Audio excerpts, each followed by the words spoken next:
Mental health is possible.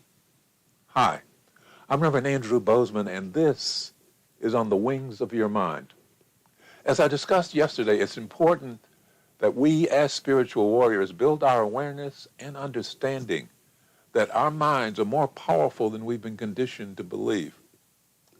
One of the things that has been denied to us is the understanding that mental telepathy is possible.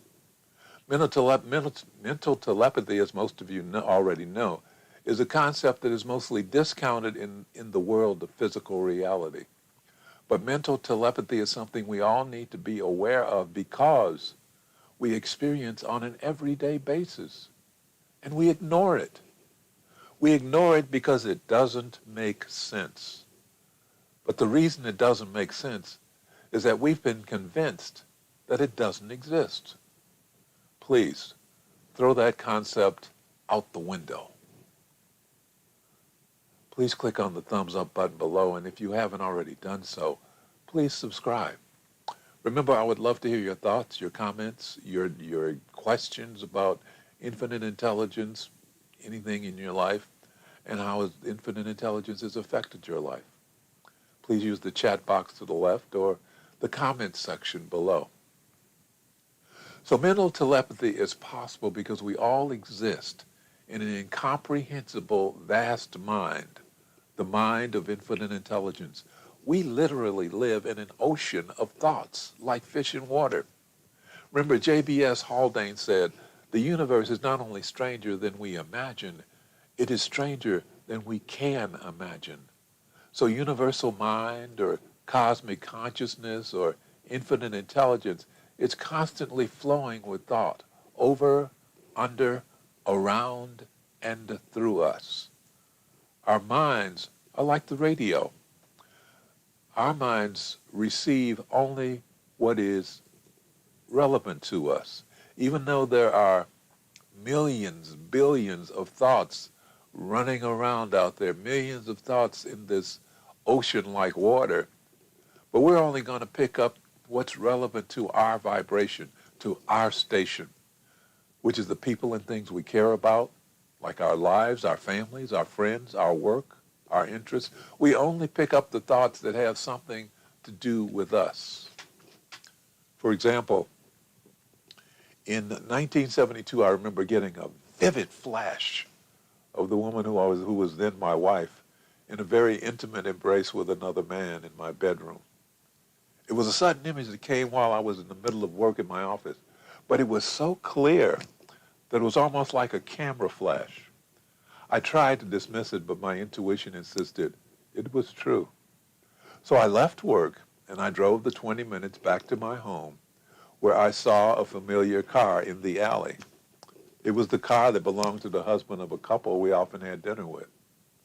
I went into the back door, and there they were, taking a shower together. Needless to say, our marriage didn't last much longer after that. But on the plus side, I realized that these people were crazy in love with each other. So I forgave them. And they ended up getting married. And the last time I checked, they were still together. Remember yesterday I told you that quantum physics has a theory called the quantum entanglement theory. Now that theory says that when a pair of particles or a group of particles interact with each other, then they are forever linked and will react at the same time in the same way to the forces that affect one particle, and the other particles will be affected in the same way. The other particles, even though they are separated by great distances, are going to react instantaneously when something happens to one of the other particles. So I received that mental image because of my connection to my wife and the fact that she was in a state of high emotion, which really powered the transmission that went out. Interestingly enough, the affair had been going on for a couple of weeks, and I had actually gotten intuitive and telepathic messages before, but they weren't as strong, and I had ignored them, dismissed them, Yeah. I think the reason the image was so strong and intense this time was that it was the first time that they had met in our bedroom. So not only did it involve the woman I was emotionally involved with, it was happening within the space that I was deeply attached to. So the combination of my wife in my vibrational space strongly amplified the signal that I received, and I could no longer ignore it. You know, we receive mental telepathic messages every day, but we ignore them.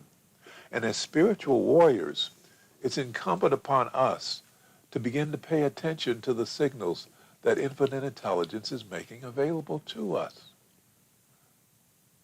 For instance, back in 1998, one of my employees shared the story of an incident that happened in his life. One night, he and his wife were asleep when suddenly she woke up in a great deal of distress. It was 3 o'clock in the morning, but she told him, something is wrong, something is wrong, something has happened to our son. He couldn't calm her down, so they tried calling his son, but there was no answer. His wife was frantic, and she started calling everybody that she knew who might have any idea of where her son was. No answer. No. Nobody knew. Nobody was able to get an answer. Finally, 3 hours later at 6 a.m., they got a call. It was the hospital in Iowa, which is where his son was working. He'd had a motorcycle accident, and he had some broken bones, but he was okay. They later found out that their son had been sideswiped by a car on a 2-lane highway that night, in the middle of the night, and was thrown into a ditch. Fortunately, his motorcycle ended up laying on the edge of the shoulder of the highway, where a motorist later spotted it. The motorist stopped, and he found the son down in the ditch.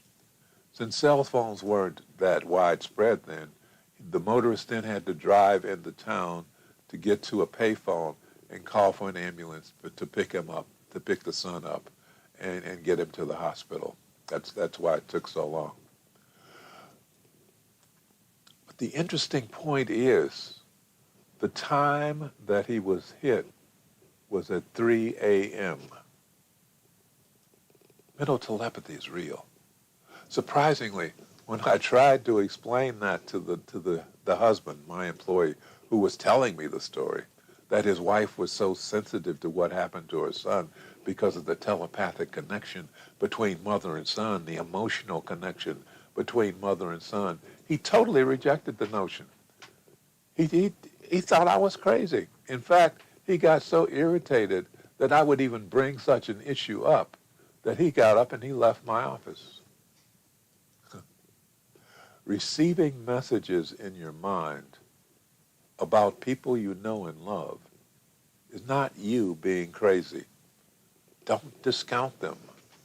Don't dismiss them. Don't pass them off as just a crazy notion. As we continue to develop as spiritual warriors, we're learning to give respect to the gifts we have been given as individualized expressions of infinite intelligence. We have the ability to communicate on multiple levels, and honoring those means of communication not only gives us greater insight into the world, but it gives us more power to function in and influence the world around us. As in everything in this world, there are at least two sides to this story. Now that we know we can receive messages mentally, what about sending messages mentally? You'd be surprised at how much you do that. Let's talk about it tomorrow. In the meantime, let's close with prayer. Thank you, Infinite Intelligence. Thank you for bringing us all together in this life so that we may become spiritual warriors and join in the work that we have come here to do.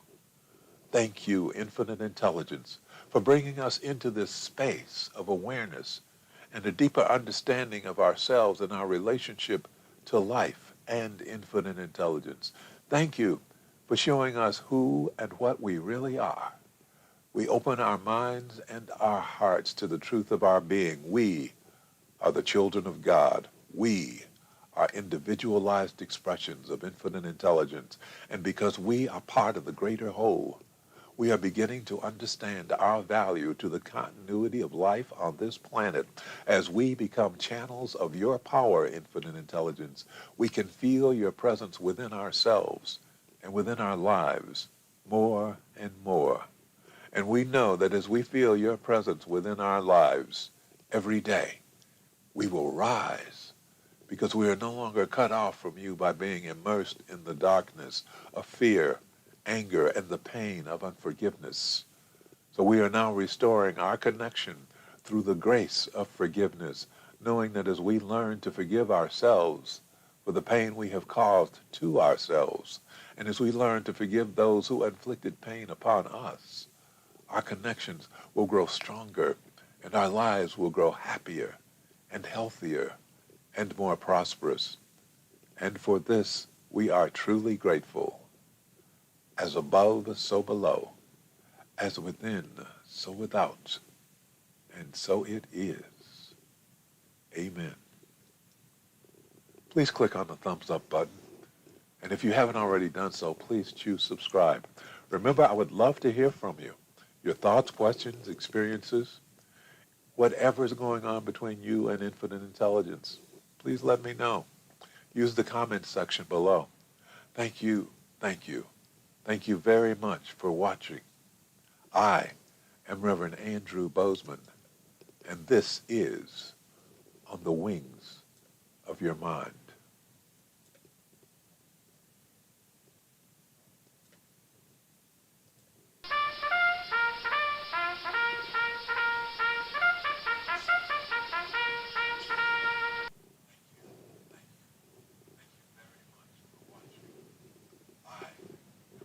Really?